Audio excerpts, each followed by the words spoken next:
Israel has lost in Gaza. That is according to the US Secretary of State Antony Blinken, who has played a pivotal role in facilitating one of the worst crimes of our age. Now, he hasn't said in those words, Israel has lost in Gaza, but what he has said means the same thing. Let's just have a listen, shall we? We assess that Hamas has recruited almost as many new militants as it has lost. That is a recipe for an enduring insurgency and perpetual war. Okay, let's just take stock. Israel has one of the most sophisticated militaries on the face of the earth. It is armed to the teeth and aided in multiple ways by the United States, the last superpower on earth. It has spent 466 days razing Gaza from the face of the earth, exterminating tens of thousands of people, mostly women, children, and the elderly, whilst engaging in multiple war crimes such as deliberate starvation, the destruction of the healthcare system, mass enforced disappearance, rape, torture, you name it.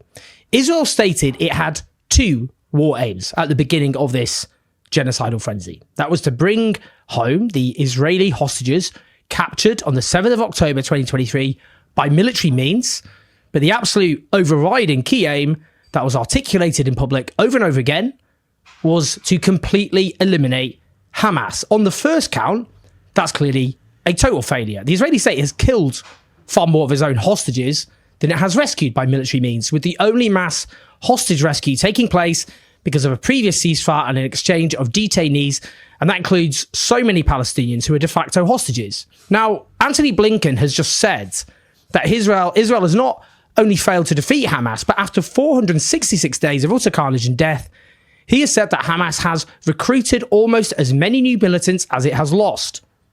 So he just casually says that Hamas's armed wing is essentially no smaller than it was when Israel's genocide began.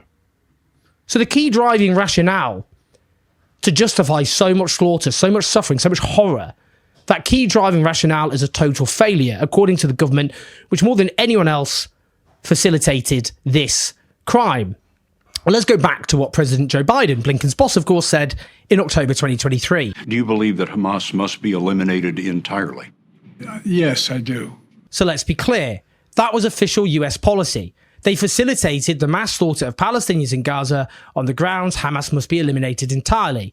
And now, after giving Israel $22 billion worth of weapons since October 2023 alone, which have been used to incinerate, slowly cook and suffocate under rubble thousands of Palestinians, including children, including toddlers, including newborn babies, the US just casually comes out and says the so-called key war aim is a total indisputable failure.